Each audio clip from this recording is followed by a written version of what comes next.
Hello. How is everyone tonight? I have been talking to myself for the last 5 minutes or so. Well, not quite five, that's a lie. I forgot to hit the go live button on StreamYard. So here I am, late and later. Hi, Crime. Hi, Chris. Who's your cold cases? Cheryl, Taffy, Sharon, Jean,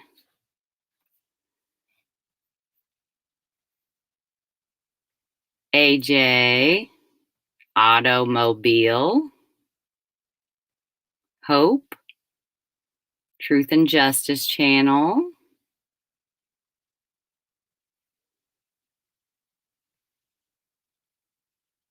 and if I missed anybody else, thank you all for being here tonight. It's going to be a little bit different, so I'm going to re-explain to a live audience instead of just myself what I mean by that.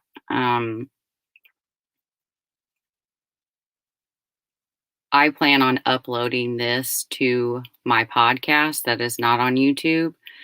So I'm going to be doing tonight a little bit differently. Hey, Ivy. I'm glad you're here. And Wombat, good to see you guys. Miss ya. Annie. Because I'm going to be uploading it to the podcast, I'm going to be reading from my script that I have been writing all day. It was a relaxing day, though, because I enjoy this. I just wish that I was able to read my own notes as well as I think I'm writing them when I'm actually writing them. And then I go back to read them later and I can't decipher what they say. So tonight will not be the full 5 days of this jury trial. I just wrote literally until the last minute, and that's where we're going to cut it off. And there will be a part 2, 3, however many long it takes for me to do this my way, which is anally. So tonight, just some quick notes. I do have moderators, and to the moderators, if you see any comments that you both know me and you know what I would find inappropriate and offensive, just delete it immediately and block that person. If it's questionable, you can always send me a message in the private chat or on Messenger. This is about Nicole Bowen and her family and the case at hand, and I want the chat to remain that way. And I ask that if anyone sees a comment that is offensive or troll-like, whatever, just ignore that, as I don't want to see a bunch of comments directed towards that offensive person. We're just going to simply move on. It will get deleted, and we will continue on what we're doing. And with that all said, here we go. The state of Indiana versus Ashley and Garth. As a result of the investigation conducted, I have to start over. Hold on. Maybe I should get a drink. This is what happens to me. I thought it might be easier when I was live and had people in here. Maybe it's because I'm not showing myself, but I did not get ready today, so I'm not going to do that to you guys. But whenever I'm just recording for the podcast, I don't know, something, it makes me nervous, and then I just stumble over my words. It's awful. Attempt number 2. The state of Indiana versus Ashley Nicole Garth. As a result of the investigation conducted by the Kentland Police Department, Newton and Jasper County Sheriff's Office, Indiana State Police Crime Scene and Forensic Laboratory Analysis Units, Newton and Jasper County Coroner's Office, Indiana Board of Forensic Pathologists, and the Federal and the Federal Bureau of Investigations into the murder of Nicole Lynn Thomas Bowen on 29th on the 29th day of March 2019 in the town of Kentland, Indiana, located in Newton County. The Newton County prosecuting attorney, Jeff Drinsky, ascertained that Ashley and Garth could be charged with the following counts and submitted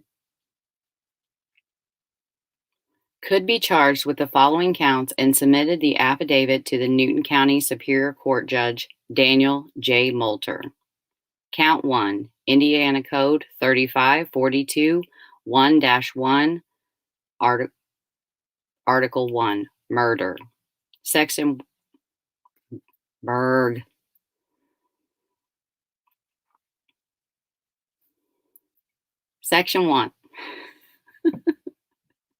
This is what happens. It's just constant. Section 1. A person, Ashley Garth, who, subsection 1, knowingly and intentionally kills another human being, and that human being was Nicole Lynn Thomas Bowen. Count 2, Indiana Code 3541 5-2, Felony 1, Conspiracy. Section 2A, a person, Ashley Garth, conspires to commit a felony when, with intent to commit the felony, the person, Ashley Garth, agrees with another person, Garett Kirts, to commit the felony. A conspiracy to commit a felony is a felony of the same level as the underlying felony. However, a conspiracy to commit murder is, subsection 2, a level 1 felony if the conspiracy results in the death of another person, that person being Nicole Lynn Thomas Bowen. Count 3, 3544 1-2-5A2-F5, assisting a criminal. Section 5A.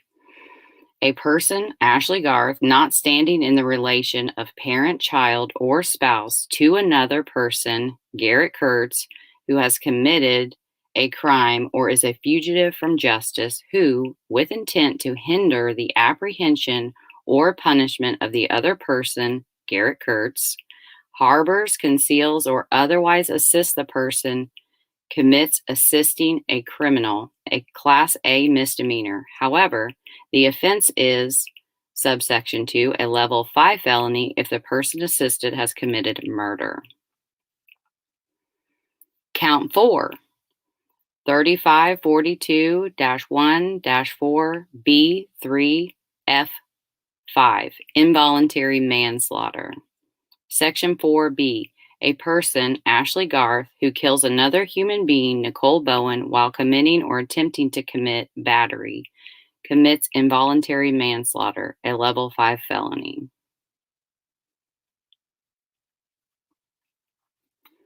On May 3rd of 2021, Judge Moulter listened to the victim impact statement prepared by the loved ones of Nicole Lynn Bowen. One such statement I will read to you now, with the permission of Nicole's mother, Cheryl.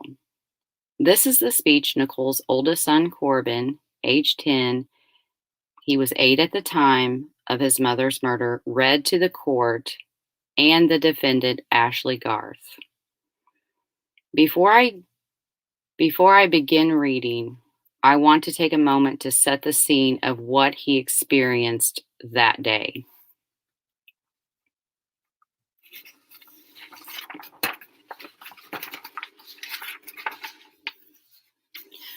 I want you to picture Corbin, a 10-year-old child, walking up the wide courtroom steps. Upon entering, he is asked to put his belongings into a plastic tub on the desk of the officer of the court. This officer is clad in his uniform, armed, and wearing a bulletproof vest and tactical gear. A nice man, A nice man.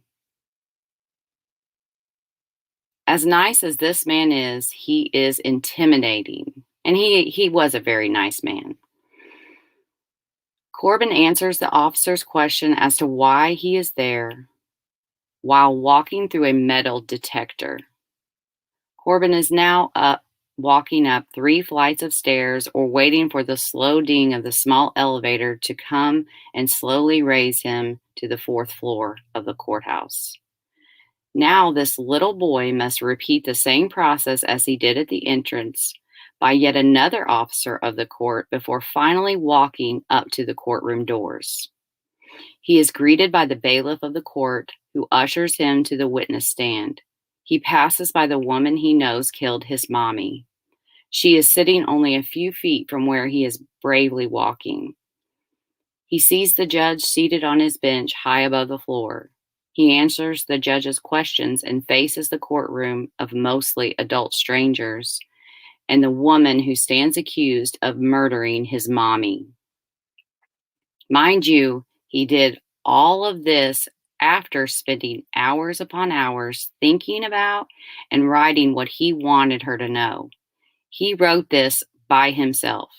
The only help he received was from his teacher, who allowed him to write this letter during school and printed it for him when he was finished. That's it. Corbin begins to read his letter he has titled, quote, Impact Speech. Corbin begins to read his letter out loud, titled, quote, Impact Speech. Hello, I'm Corbin, the son of Nicole Bowen, my mom, the same person you took away from me.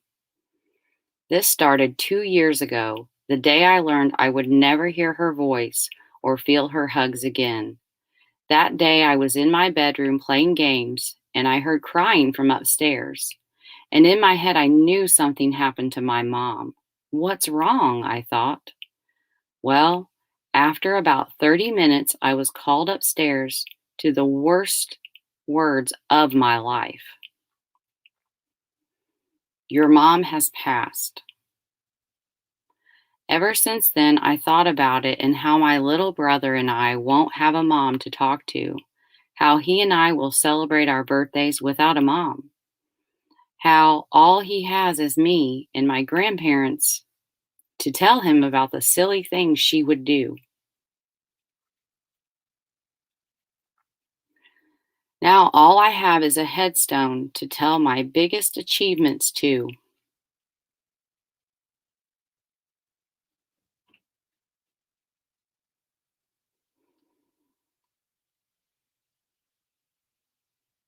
And every time her birthday comes around, I can only wish a happy birthday to her grave. This is all because of you. I'm only 10. I should not have to write this, but here I am because of you. Every day I think about her and the memories we had. Who will take me to the park now? Certainly not her. I have been silent for too long, and this is my moment to speak up and to say how I feel. I will go to college someday, and the only person that will be there is probably just my brother, but not my mother. I am saying this for my little brother, too. I am speaking for both of us. I feel like I live in an incomplete world, a world with a missing piece, my mom. Over time, I've noticed how much it hurts my grandma, too. You've hurt all of us. I need a drink.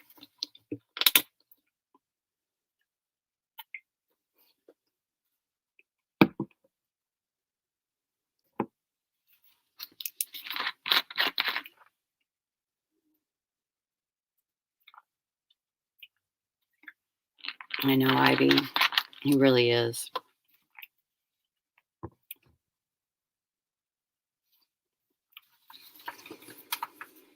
Okay. You've hurt all of us. You've done worse than hurt us, though. You've taken our hope. the hope that she would get better and get away from drugs. She was getting better too. She almost had a new life, a sober and clean life, a life that had a future, a beautiful future. She doesn't have that future anymore, but you do. You have a chance to start a new life, but she did not. She did not get the opportunity. I don't have the chance to go to McDonald's and get a frappe with her. I don't have the chance to get butterfly kisses. I didn't get the chance to even say goodbye for the last time. You're a monster, a life-taking monster. You killed. And for what? What's so important that it requires you to murder? Did you think that you would get away with this? I think that somewhere, whether it's on earth or below the ground, you'll get what you deserve. I am done being mad at you. I am done being mad at you, though, because I know somewhere you'll get much worse than you gave. I hope while you are in prison, you will think about the hope you took from us and that your actions have caused 2 boys to have to live the rest of their lives without a mom. Thank you, Your Honor. End quote.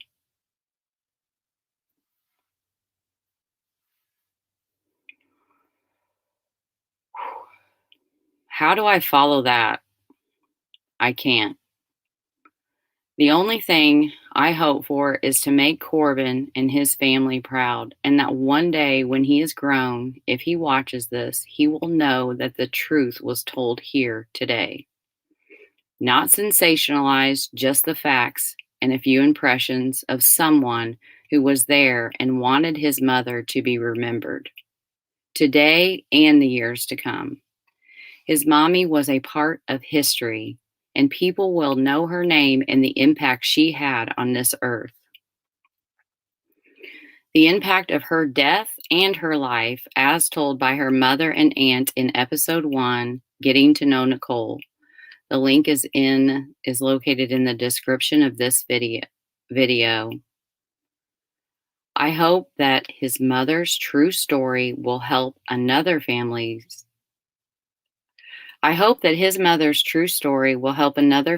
should they find themselves having to walk in his shoes. Nicole Lynn Thomas Bowen is not just a case number. And Corbin, Riley, Cheryl, Mark, and the many, many family members I have had the privilege of getting to know in the last 2.5 years are not just a case number. Are not just a case number's family. They are the children, the mother, the father, the sister, the brother-in-law, the grandmother, the niece, the nephew, the aunt, the uncle, the cousin, and the friend of Nicole Lynn Thomas Bowen. Born on March 4th, 1989, murdered at the young age of 30, a beautiful woman robbed of her life at the hands of a beautiful woman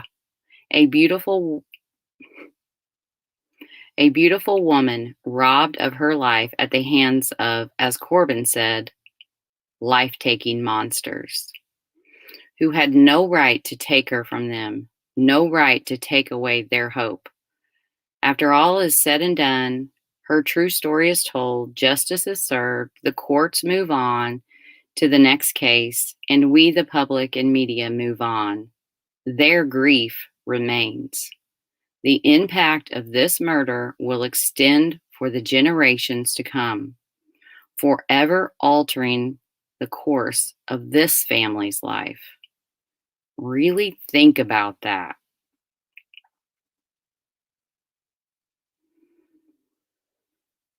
Really think about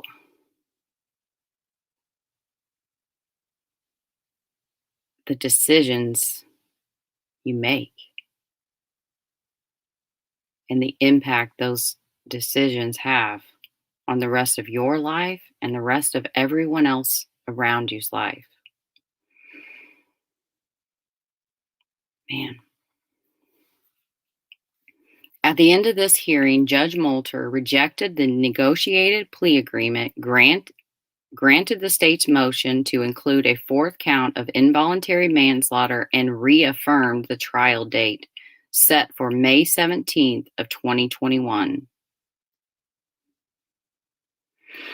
Okay, I'm going to take a little break. What is the minute marker? 20:30.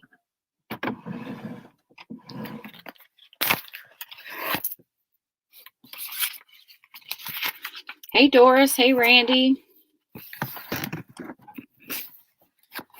Thought I saw one more person coming in. Teresa, hi. How are you? I hope everyone is well, and I hope you don't mind the format tonight. I'm trying to be efficient and do this all at the same time because the podcast that's where all of my episodes for Nicole, Shannon, and Ray are located, and where I plan to stay. It's just very hard to edit. And so that was at 20, taking a break at 20:30.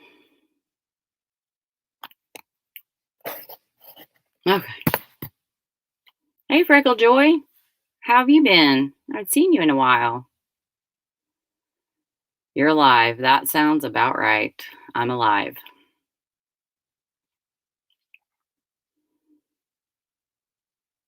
It has been a month. And the week has been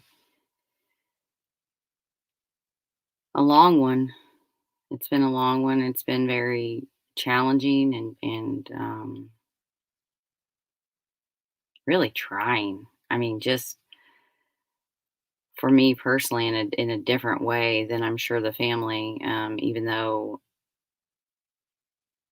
if I'm feeling this annoyed and disgusted, I can't imagine.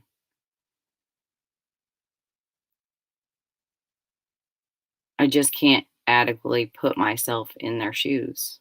Um, and I honestly don't think I would be as gracious if I was. They are truly, I mean, there isn't anything else to say. They're just truly amazing people. And as we go through this, you guys will hear that and know that even more. It it was really hard to watch my own temper at times. Not necessarily in the courtroom because it was ran wonderfully, but just more so outside of the courtroom. I'll get into it in a minute, but I'm supposed to be taking a break.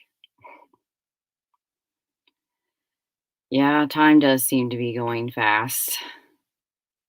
I have been off of, well, Cold Truth YouTube and podcast for quite a while now. I had surgery and just been recovering from that and focusing on getting back to work.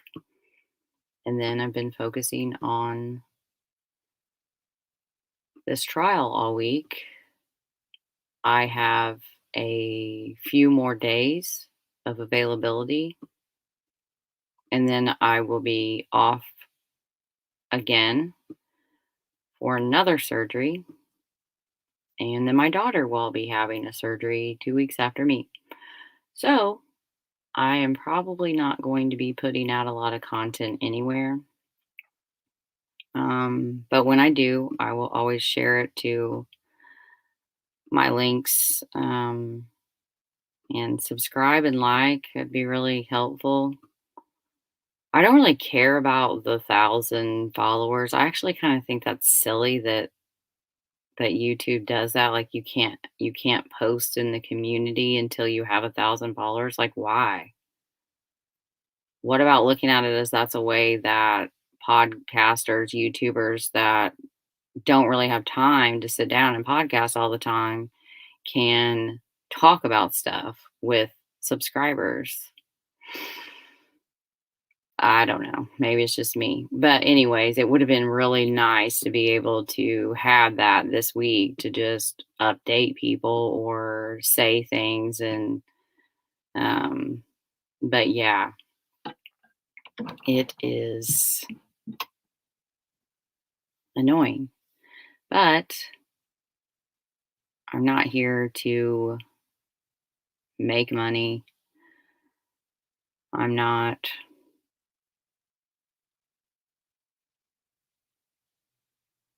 I honestly ended up here.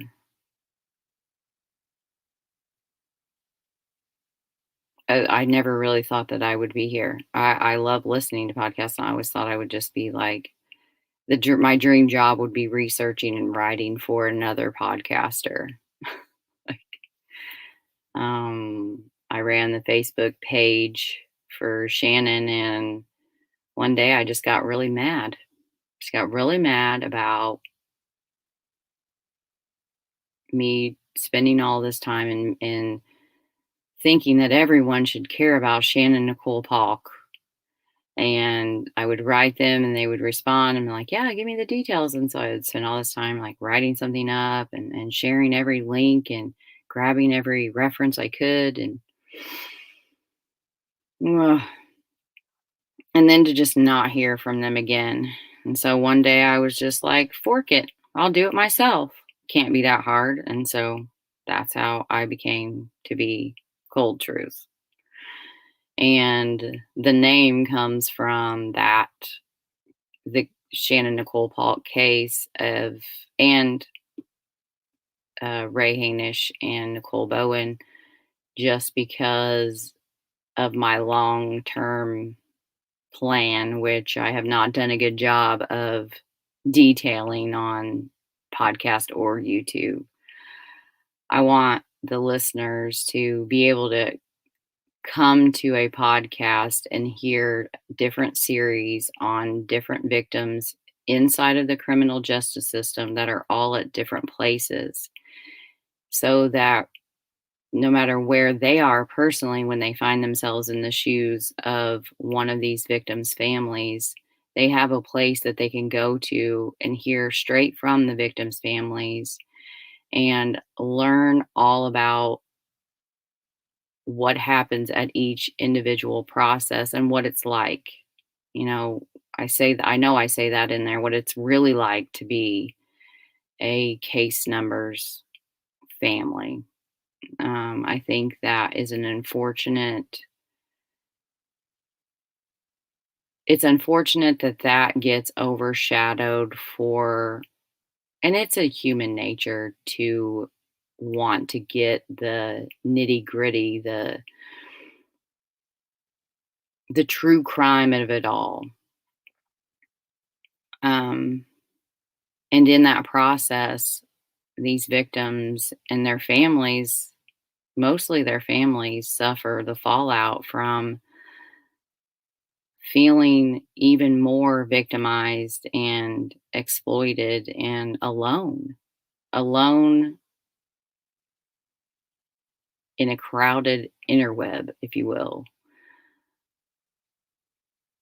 alone in their own community, because not many people, thank goodness, have to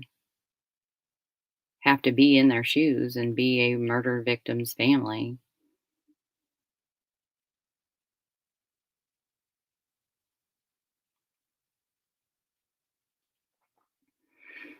Thank you, Monica.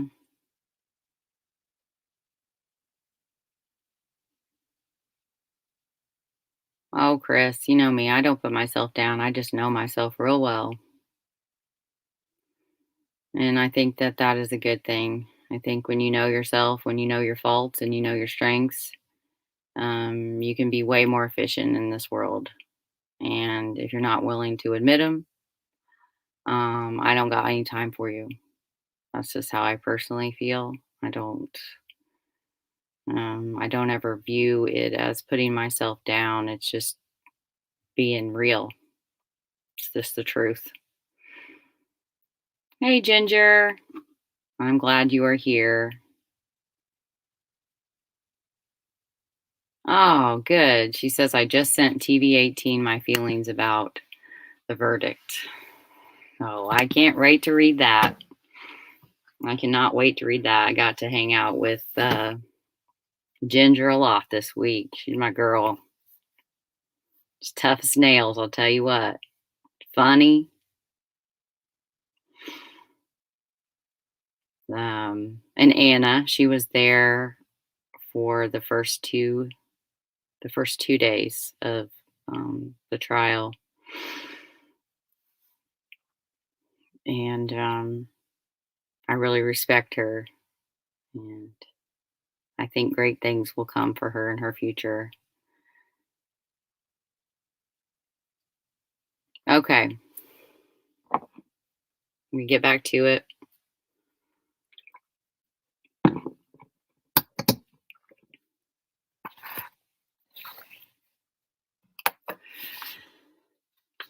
Thanks, Wombat. The state of Indiana versus Ashley in Garth, day 1, Monday, May 17th, 2021 at 10 a.m.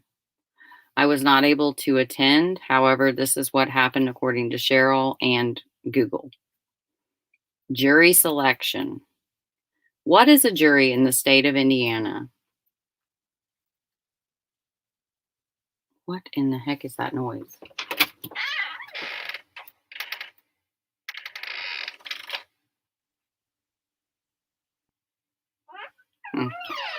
It's really loud.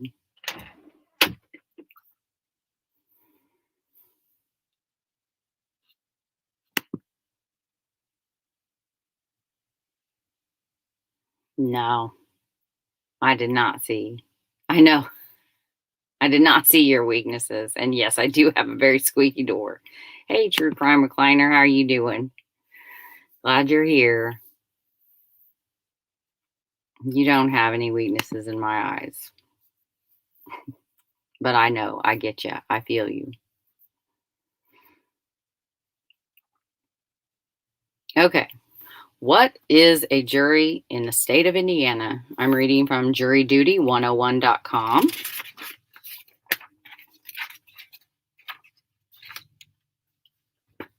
Quote, in the American court system, criminal defendants are guaranteed the right to trial by a jury of their peers. In Indiana, a pool of potential jurors is randomly selected from the local population of individual.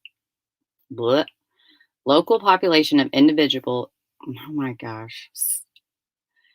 In Indiana, a pool of potential jurors is randomly selected from the local population of individuals eligible for jury duty. A prospective juror must be a citizen of the United States, at least 18 years of age, a resident of the summoning county, able to read, speak, and understand the English language, with a degree of proficiency sufficient to fill out satisfactorily a juror qualification form.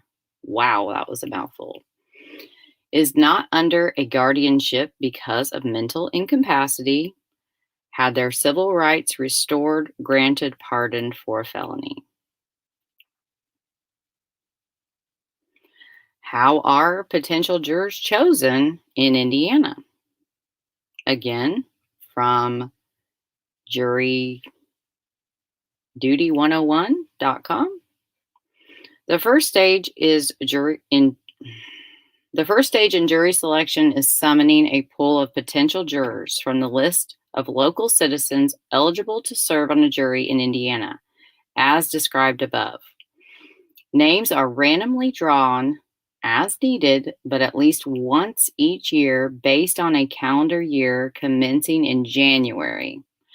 The jury administrator shall compile the jury shall compile the jury pool annually by selecting names from lists approved by the Supreme Court. In compiling the jury pool, the jury administrator shall avoid duplication of names. Receiving a jury duty summons in Indiana. If your name is randomly selected for the jury pool through the process described above, you receive a jury summons in the mail instructing you to appear for jury selection on a preset day. While there are a few excuses for getting out of jury selection in Indiana, most people summoned will have to report to the courthouse for the next stage of the juror selection process. Oh, I meant to look up how to say this word. Chat, help me out. I'm never going to be able to say it right, even if I know how to pronounce it. Voir dire. Voir dire. Voirdire.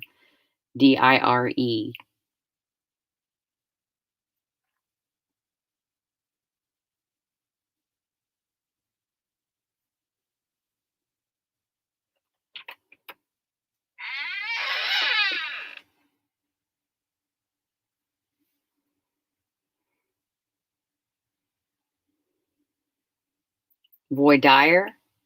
Is that right, Teresa?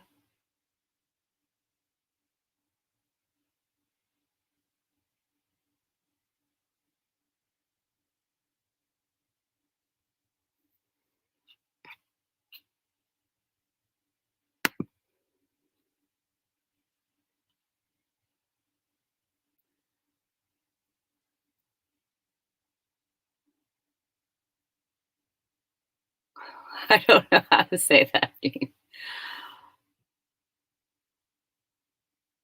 Voir. Voir.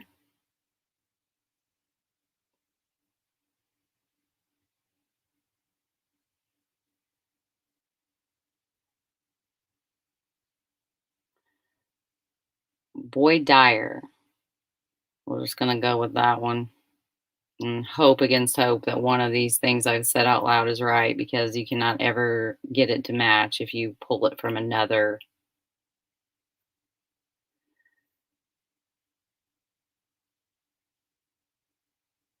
recording.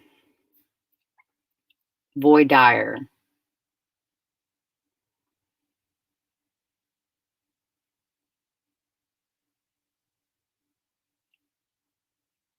Vadir. Voir.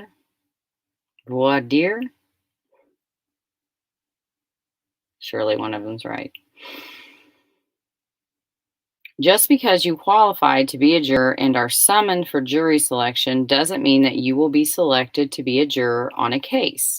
The process of voir dire, the actual act of jury selection, is how judges, defense attorneys, and prosecutors actually choose the individuals who sit on the juries for upcoming criminal and civil cases.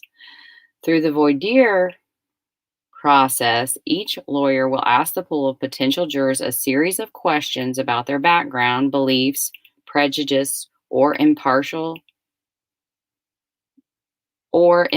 jury to render a verdict, or how impartial a jury is to render a verdict. Each attorney will also seek to exclude any jurors who seem to be more likely to vote against their client's interests. While jury candidates are instructed to be open to all arguments.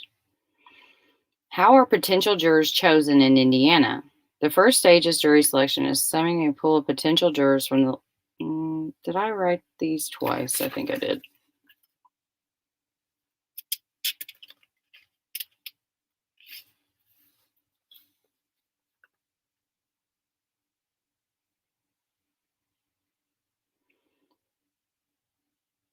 Each juror...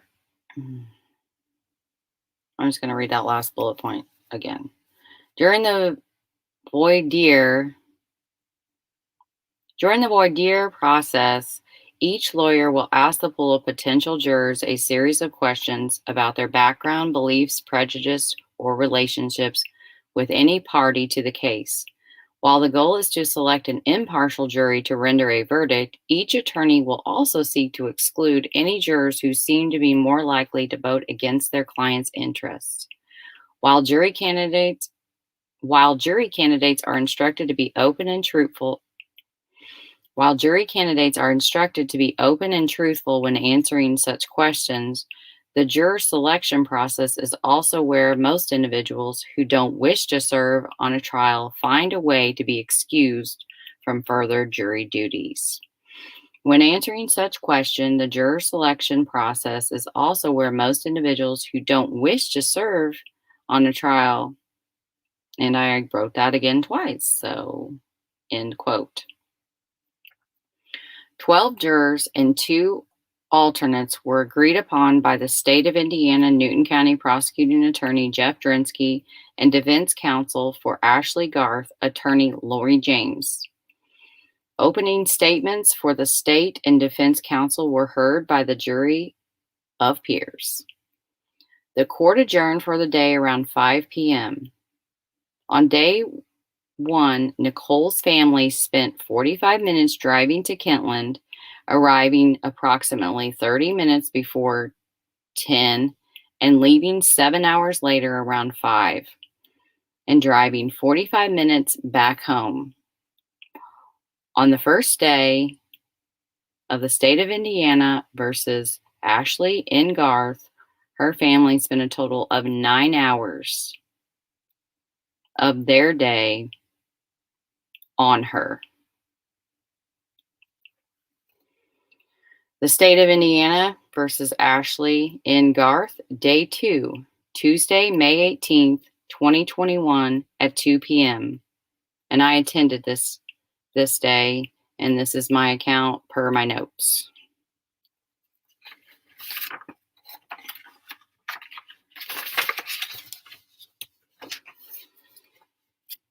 Ashley Garth, who walked into her own murder trial and came and went as she pleased. Let's just park here for a second. For 5 days, Nicole's family had to watch this asshole shamelessly walk around free as a bird. I don't know. I don't know. Maybe I'm reading too much into this. I try to put myself in her ugly shoes. I don't know. I just feel like if I was in her shoes, that I would be so ashamed of myself, or at least so respectful of the victim's family, that I would give them the widest berth possible. Yeah, no, not this girl. It was uncomfortable for everyone but her. It didn't seem to be uncomfortable for Ashley.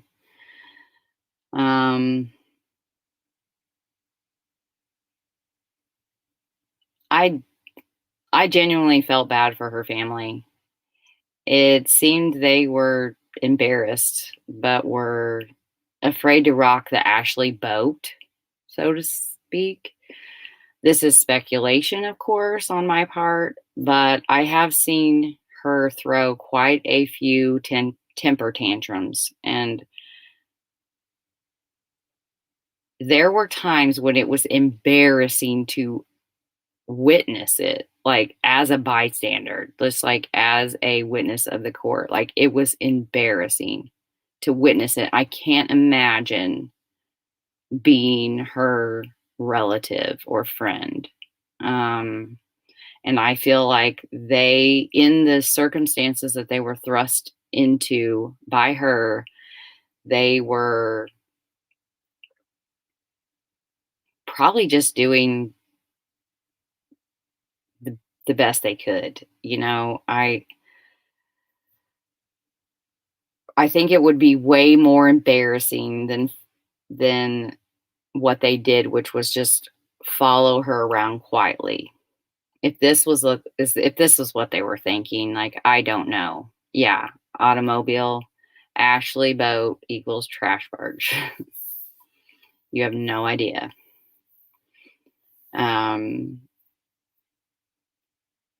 This had to be what they were thinking of, just like, keep her, don't rock the boat, just like follow her, don't tell her what to do. She doesn't seem to like that at all.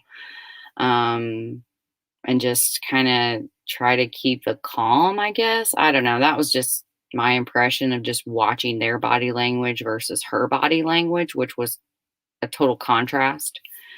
But I personally did not see Ashley's family and friends be rude, inconsiderate, or disrespectful. I feel they handled themselves with integrity in a situation no parent wants to be on in either side of the courtroom. I personally watched Ashley stand within spitting distance of Nicole's family, who were there first, by the way, on multiple occasions.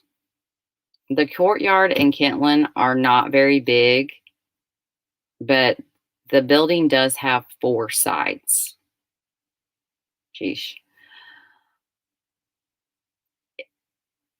I thought all day that first day, and I did actually bring this up to Anna. We were talking about it before we left on Tuesday night, of like, what must the jury be thinking right now? Like, what are they thinking, having to go leave the courthouse and get into their cars along with a murderer, a charged murderer? I don't know. And Anna brought up a good point. She's like, well, they might not know the difference because we do this. They don't, so they might just think this is the way the process goes and not know that most accused murders in the state of Indiana do not get out on bond. They do not get bond. But Ashley, by way of her attorney, motioned the court to have what's called a meaningful bond hearing. And at this hearing, the prosecutor would have had to present enough evidence that the judge would say that she would reasonably be or likely be charged and convicted, charged, convicted, and sentenced upon this said murder if we got that far. The burden of proof used to lie with the defendant, but that changed. And I do agree. I believe that it should have changed. But just because we agree with something legally doesn't mean that we like it. I sure didn't like it that day, and I didn't like her attitude. I didn't like the way she burst in, her hair all cornrowed and flying up in the air, attitude a glare with the way she sat down roughly in her chair, grabbed the sides of it, and turned it around to face the family of Nicole sitting, I mean, I don't know, maybe 6, 8 feet at the most away from her, glare at them, and then whip her head back around and face the front of the room. And this day, they did not know what was coming. They didn't know that she was getting, that they had agreed upon a bond. She knew that. And I swear to God, you can ask Ann. She was there with me. You can ask Ginger. She did all of that on purpose. It was intentional. And that attitude that she had early on, because this has been 2.5 years in the making, is no different than how she behaved herself this week. It was just just every day. Just, I don't know. All I kept saying, Ginger, help me out here, is just like completely shameless. Like, just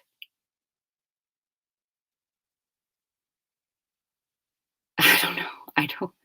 I don't know. I don't know what to say other than just shameless. Hi, Georgina. Yeah, I mean, yeah, it was sickening. And the stark contrast of, obviously, she was in an orange jumpsuit the last time I saw her, like the thumbnail of this video. And I didn't take a picture of her this time because I don't like her and I don't want her pictures to be out there. That's just my personal preference. And I made the conscious decision to not get a picture of her or a picture of anything because that's not what I do. And I will describe it though, and hopefully you can get a nice picture in your head of the turnaround she was able to do. And it really just goes to show how changing a few things can really change. Or I guess because I know the situation, but looking at it from someone that doesn't know her, no, she's not up for the death penalty. Like if I saw her out having, if I knew nothing of her, I would think, oh, she probably goes to a Pentecostal church and is like the wife of a member of the deacon board. I think that is a prejudice of mine of just like how I grew up and how she was dressed, but she had on a headband with her hair long and brown. And I think there was maybe a little bit of highlighting in it that was old, but it was blonde the last time I saw her, even though it was grown out and scraggly, it was still blonde. And it was in cornrows, not a headband, and it definitely didn't have a poof in the front, like literally like this little poof. Like, what are you doing? Um, she didn't appear to be wearing any makeup at all week. I don't know. It's hard to look at her face, but she wore glasses. Um, the first day, the shirt was just so memorable. I wrote down notes about it. No, Ginger, like her grandma dressed way better than her all week. Like all week, her grandma was dressed way better than her. I don't think her grandma would wear this shirt. I doubt it was one that was hanging in her closet. Like I highly doubt it. But it was like these, oh, this floral print of gold and brown and black. And it had these three big ruffles coming off of the breast area and then trickling downward. And it was just absolutely hideous. It really was. I don't even know that I looked at her feet. I think she was just wearing black like capris and grandma flip-flops. Ginger may remember, but it was the hair in that shirt for me. It was like, oh my God, are you kidding me? This is definitely not. It just seemed like an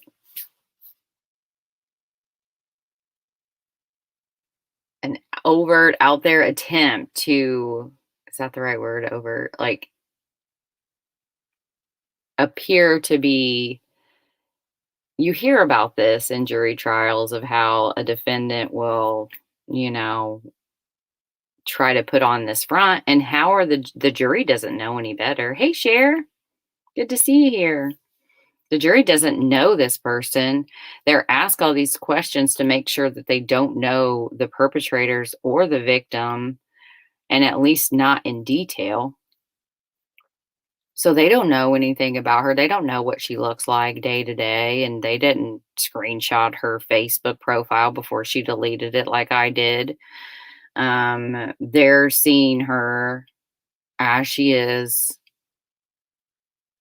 and the way she presents herself in front of them that day. And yeah, I don't know. The next day on Wednesday, she was wearing like a capris again and some kind of shirt and a sweatshirt, like a zip-up sweatshirt. Like, it might have been maybe a dressy sweatshirt, but yeah, I don't know. Um, but the thing was, and granted, I could only see her from a profile, even though it was a pretty strong profile where you could see quite a bit of her face. I couldn't see all of it. I I don't think I noticed, and I definitely did not watch her the whole time. I didn't notice her making eye contact with the jury. I didn't notice her going out of her way to be, like, pleasant or smile even. Just kinda shameless in the courtroom too. She seemed to tear up when she saw herself crying in her own interrogation video. She did not cry at all on the day that the family had to sit there and watch images go by of their daughter on the screen as the forensic pathologist um, talked about her. She didn't shed a tear.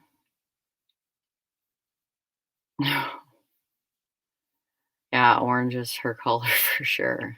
Yeah, maybe just stay away from the Gold family. I don't know.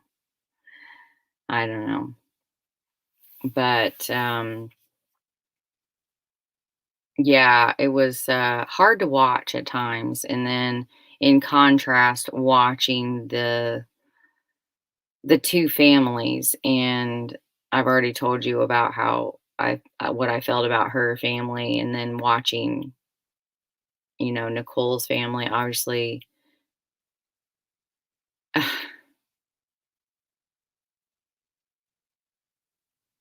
what a, it's a horrible situation made worse by a defendant that is shamelessly walking around free to go wherever, do whatever, be wherever she wants.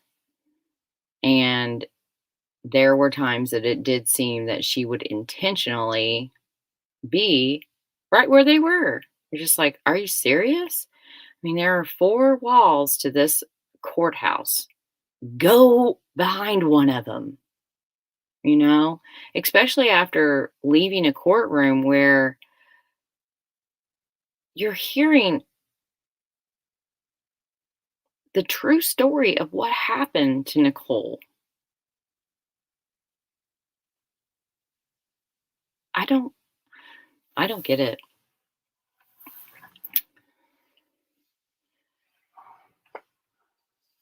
If that's not narcissistic, I don't know what is. 100% Ivy, you are correct. Yes. Eyeglasses are an attempt, albeit a lame attempt, to make the defendant look chaste and demure, innocent. Jean Lewis Fish? Lois Fish? Finch? Is that right? You are correct. It didn't work. It made her look glaring and mean. How about that? I do remember that.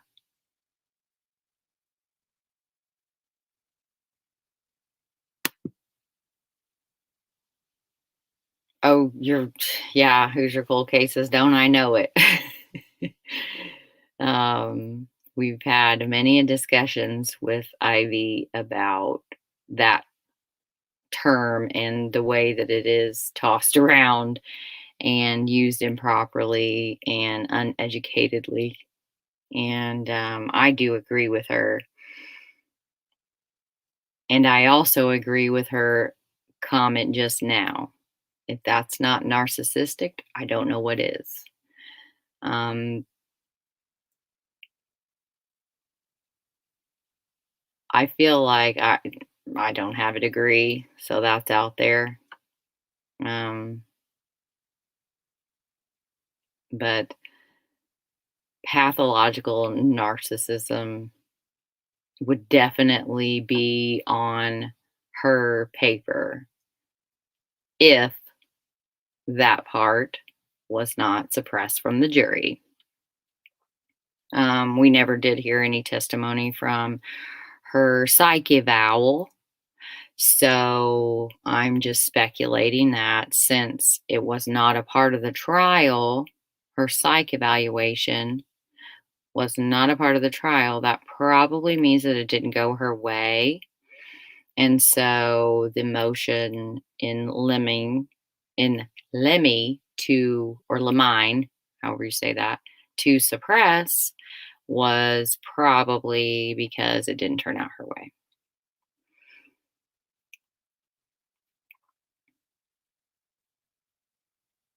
Oh, yeah. Yeah. Yeah. I figured that's what you're talking about. I figured that was where you were parked. Um, yeah, that was a real blatant show of narcissism, if you will. Um, but that's all I was able to get written today, and I clearly went off script. But yes, Ginger, she only would cry for herself. I'm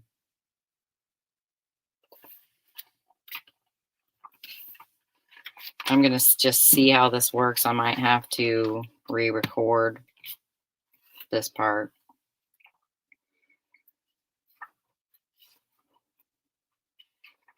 I'm going to read and go off of my notes and see how it works. I'm dyslexic, so, and the only thing you can take into the courtroom is a pad of paper and a pencil or a pen.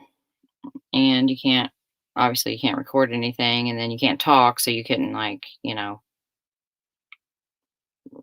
whatever, you know what I mean. So on day 2,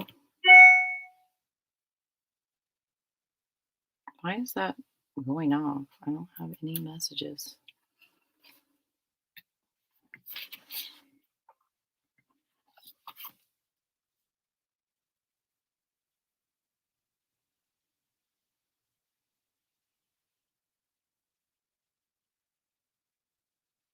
I don't know. I don't know how to get that beeping to go away. I don't have any notifications whatsoever, so it's weird. Share, ask a questions. Did Kirts testify? Yes, he did. That did not occur until day 3. So that one's going to take me a while because it was vigorously writing and watching him. But first, let's talk about day 2, which was May 18th of 2021, around 3 p.m. The state of Indiana versus Ashley Garth. Like I said, I did get to attend. She looked like a 70-year-old church maid of a Pentecostal church. And the state called its first witness, who was the property owner and the 911 caller of the property that Nicole's body was found at in Kentland, Indiana. It was said to be a semi-trailer that was turned into a hunting blind. And on March 30th of 2019, he called 911 after visiting his property to replace a wooden ladder.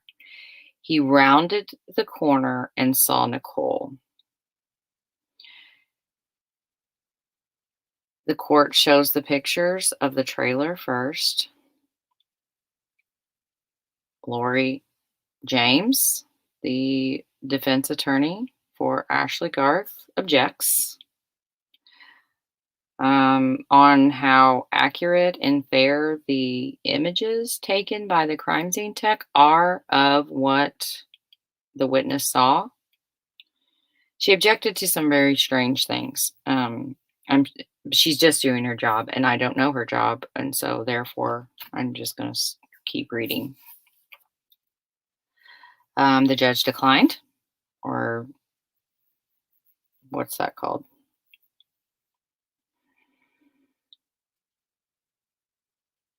So, what the 911 caller property owner testified to was that halfway in the semi trailer, he saw what appeared to be a body wrapped up in a blanket, a gray blanket, and taped.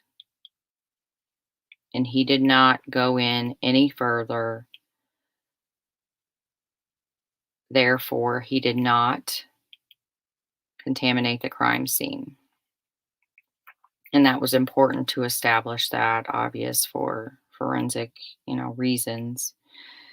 Um, and then there was a series of questions asked about, who showed up at the scene. Did anyone else? What were the steps taken to secure the crime scene? Did anyone else show up? It seemed important to the defense to bring up that his um, family was also there, and you're just kind of like, well, they are a family. I don't see that is odd at all. No, I don't know why that was. It didn't ever seem to come to fruition. That's to the point. And once we got through the crime scene units analysis, it didn't really have a point. Um, I feel like Miss James did an excellent job with the case that she was given. Um, Everyone has a right to a fair trial and a competent lawyer. And I feel that Ashley Garth definitely had both of those. While I don't understand all of her objections, I'm sure there was a reason for them, I guess, is what I'm trying to say. And I can't imagine having her job to defend, to be on that right side of the courtroom, I guess. But at the same time, I appreciate her having the job that she has taken, because somebody has to be able to do it. Somebody has to. Um, and if no one did, then we wouldn't have the criminal justice system that we have. And so you have to give credit where credit is due. And I know that I would not be able to do that job. I had a friend a long time ago that was a defense attorney, and I just really couldn't even talk to him. And that is my own thing. While I find it fascinating to really get inside of a court trial and understand, what it would take to be a defense attorney, the nitty gritty of it's a very hard job. And I hope that they take steps to take care of themselves. And I appreciate what they do. Yes, people look down on defense attorneys a lot, but they are necessary to make our legal system work. They really are. That's a way better way of saying it than I just blurbed out. Um, yeah, she did object to the images of the crime scene.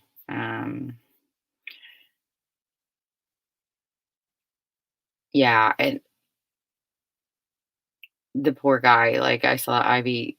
Yeah, he was so nervous, and I had actually passed him while I was walking up to be seated in the courtroom, and he was sitting on a bench, and his knees were he was just like, how when you're nervous, you bob your legs up and down. Um, and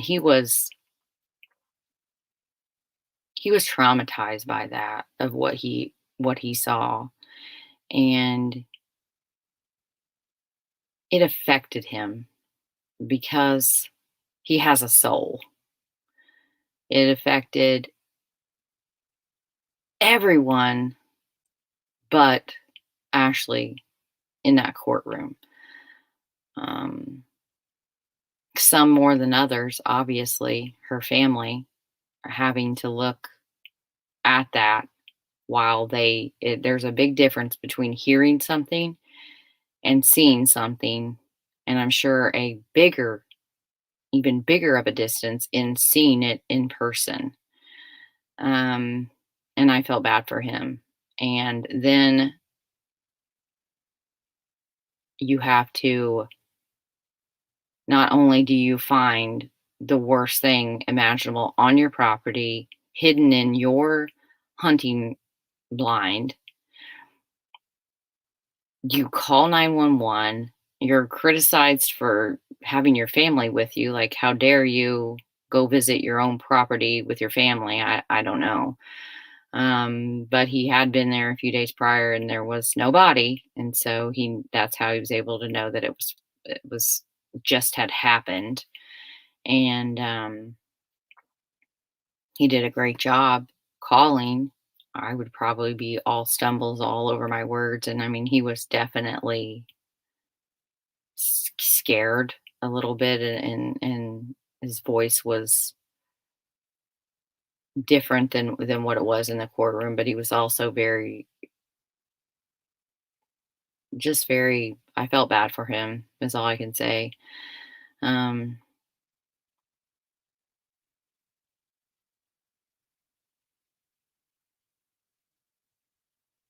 yeah, I couldn't, I don't know. I mean, he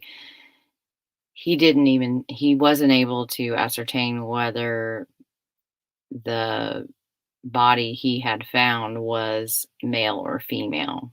But the way that she was placed, you could definitely tell that it was a body.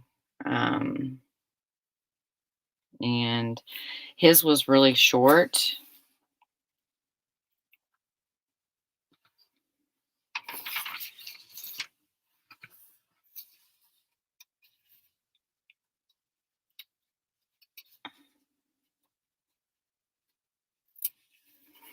And the defense attorney on cross examination, which started around 2:30, was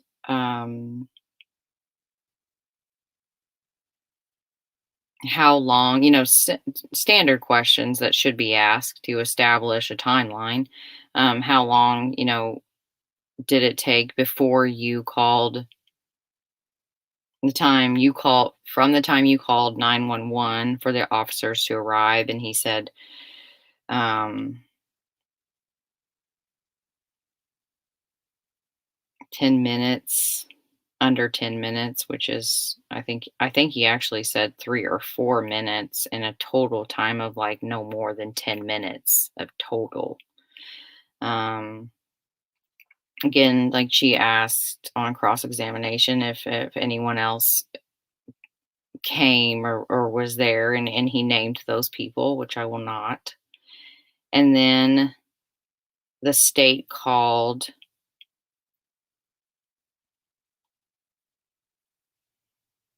I don't think I want to say his name. The state called the CSI technician, who he received his call from the Indiana State Police that Newton County needed a CSI tech. Um, he met with the officers that were first on the scene, which were local PD, and he first took photos, and that, yes, it was normal to take photos and observe. He observed that it was a rural area,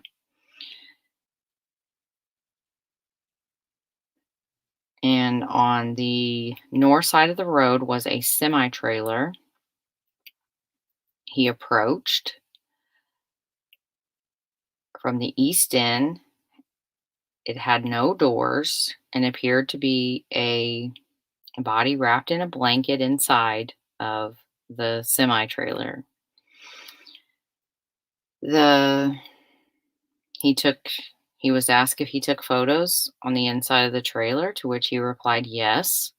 Um, Exhibit 6, 7, and 8 were entered into the court. Can't remember what that was called. It was obviously objected and overridden by the judge. And this part's hard because that was like it's such a hard day. It just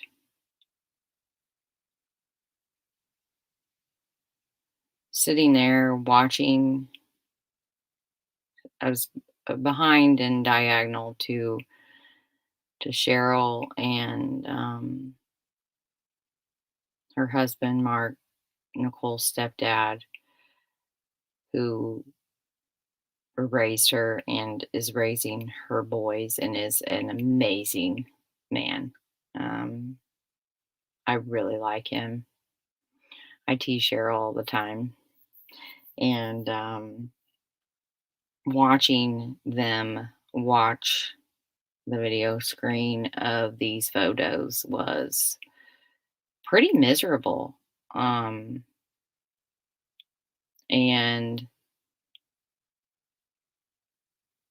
I guess I just didn't think that I would have a hard time. I don't know why. Maybe it's just from what I search on Google that I would have a hard time viewing that. But I did. And I feel like a huge part of that was because of my respect for them. And I want to remember Nicole the way that they showed me Nicole and her beautiful smile, um, her bright eyes, and just a beautiful person. And the way that they talked about her and described her life, there's a lot of her life that I could relate to. And it was hard. It was hard to see that. And that was just me, a person that did not know Nicole. It was a hard day. And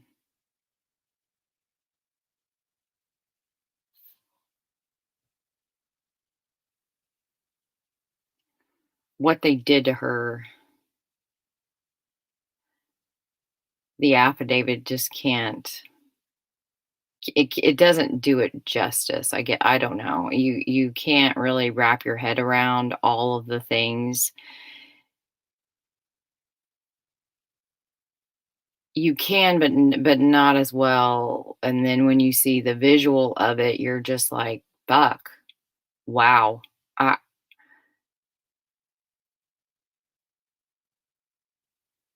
it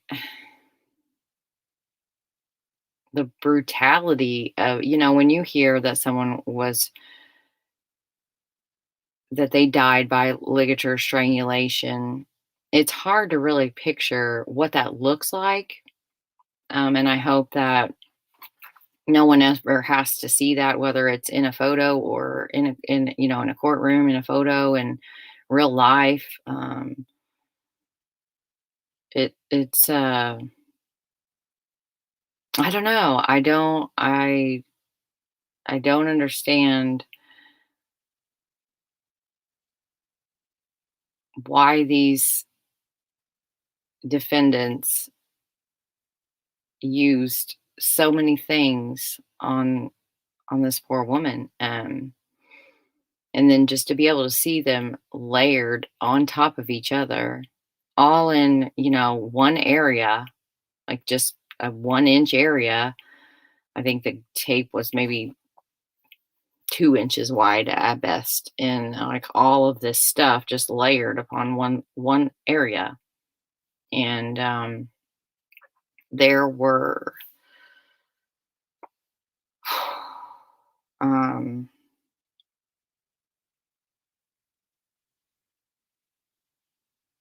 just all of these different rolls of tape. I am too, Cher. I'm glad that you didn't have to see that. Um,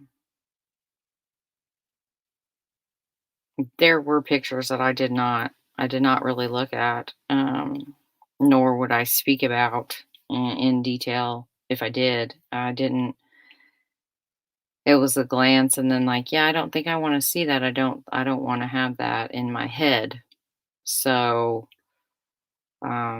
but you still sit there and you still hear what they're talking about, and luckily, a lot of this was spared the next day because the forensic pathologist who testified on Wednesday, did so via Zoom, and so a lot of his testimony, because it was via Zoom, the jury just they're the only ones that saw it because they didn't see it, on the projector, like the lab, the laptop to the TV, and so they were just the pictures were just passed to them, and then they passed them forward and then put them on the exhibit table.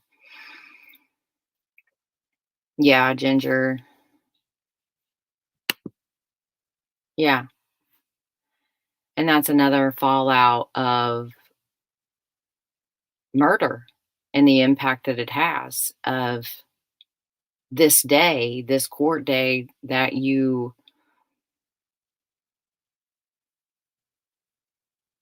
want to come because you want it to be over. You want justice to be served. You just want it to be done. I don't know how many times I have heard Cheryl say that, and I completely understand. It has been awful for her and just wanting it to be done, but still having the tenacity to be there every single time there was something going on about her daughter for 2.5 years. That's why I decided to add up the hours spent on just Ashley. And this is just for the trial. This isn't for all time since May 30th. This is of 2019. This is just last week. I think it's important to let the families that do have to they end up being in Cheryl and Mark and their family's shoes, and her sister and her niece, just her whole family, and that they find themselves there, they know what's coming, and maybe it will help them to be a little bit more prepared. Maybe by hearing this, they would know when to look away, and on when who testifies when, and when shit gets really hard, and when you might want to excuse yourself or put your head down. Um, but these trials are emotionally exhausting. I am a night owl. Like I don't even really wake up till around 10:30. Like that's my like prime time. But really, I hit my stride at about 1 a.m. You can ask my friends. I get real hyper, and I very rarely ever go to bed early. I don't even this week. Um, I mean, there was one night I think I was in bed at like 9:30, and asleep by 10. Like that's like my afternoon. Um, it was just mentally exhausting for me physically, just because I did just have surgery, but I felt fine. It was more of just the mental exhaustion, and that's how I felt. I can't imagine how much more mentally exhausted they were, you know? Um, right. Ginger says, we knew this is what was coming, but still so overwhelming. Yeah. You can prepare as much as you can, but you can't get there all the way. And you're not alone, I guess, would be what I would want this family and the family that comes next to hear is you're not alone. And